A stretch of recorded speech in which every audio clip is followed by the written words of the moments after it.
Hello folks and welcome back to Wartree Ironworks. My name is Johnny and this is part 2 of the solid fuel forge build. In this installment we are finishing up the bottom half of the construction with the integral stand, and we're going to line the fire pot itself. So in the next installment we will be doing the airflow system and the blower, and we'll actually be firing it up and seeing how it works. So with that out of the way, let's start the show. Hello folks and welcome back. This is Johnny and this is Wartree Ironworks. Oh god.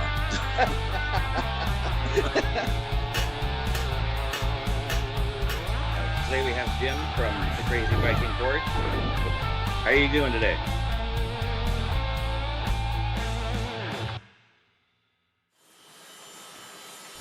Alright, so we start this out exactly like last time. We're going to throw our cast iron rotor right onto the fire, get that heated up. Because if you don't know, cast iron likes to not be welded on when it's cold. So you want to heat that up to at least about 400 degrees so you can at least get some penetration on your weld, especially since we're going to be using a crappy welder. So that being said, let's just speed this up. Okay, so right here, kind of probably needlessly complicating it by adding another piece to it, but we're doing it anyway. So we're cutting out this square, and this is basically just going to be the exit for ash and whatever other waste material comes down the fire pot. So when we go over the airflow system in the next video, I'm going to be welding in a little slide in there so it all can just come out all on its own without having to be scraped out. But like I said, that's a segment for the next video. Moving on. So when that square is finally cut out and I get it removed, we're just going to be welding this tube to what we're going to call the top of the rotor that we have heating up in front of the forge.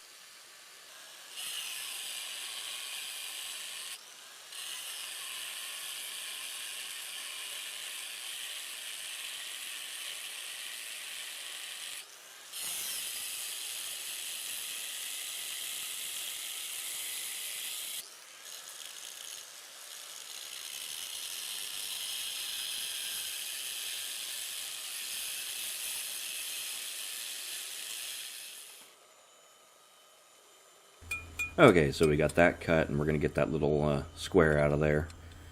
It was kind of a little bit of a pain, but eventually got it to pop out. Well, pop in. Alright, so we got that popped in, we can get it out.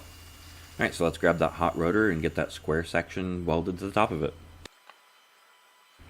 Now, a welder is a cheap welder, so we want to get every little advantage we can get, so we're going to clean that up with a steel wire brush and get some of that grime and rust off. That's been sitting there and baking for who knows how long.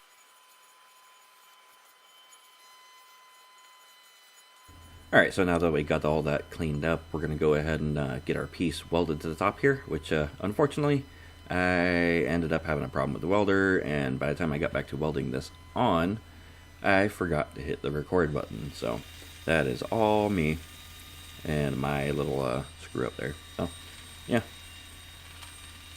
it is what it is.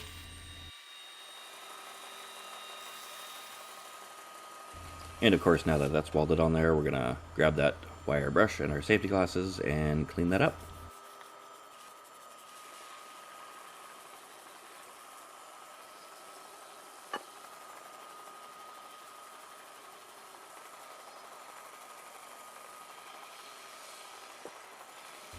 Yeah, that's pretty good. The welds don't look half bad. I think they'll work just fine for what we're going after. Far from perfect, but they'll work.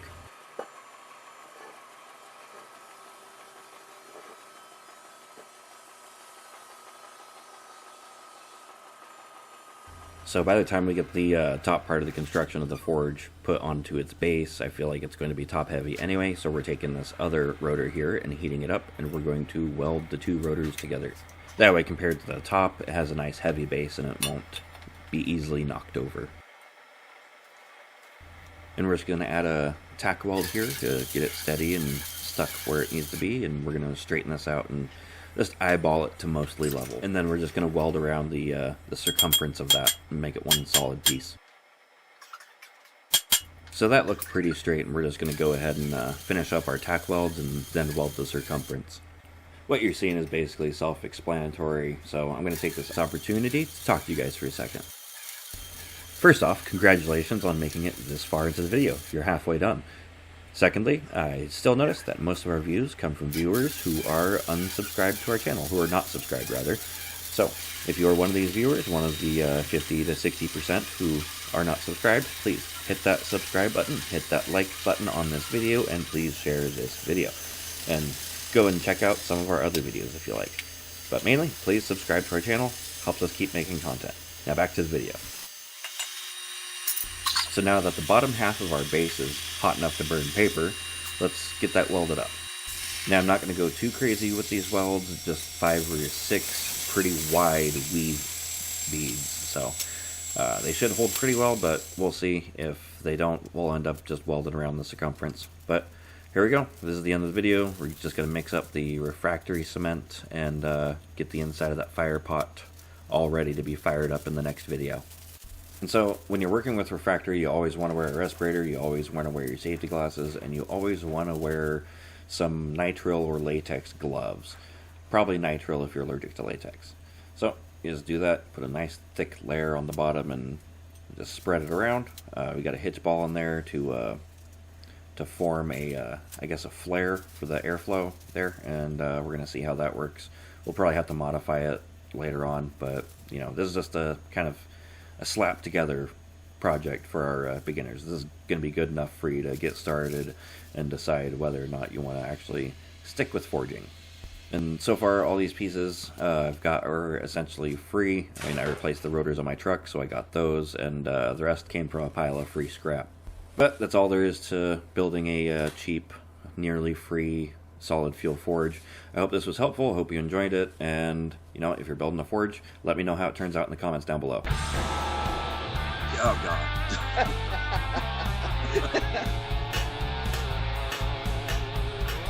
Today we have Jim from the Crazy Viking Forge. How are you doing today?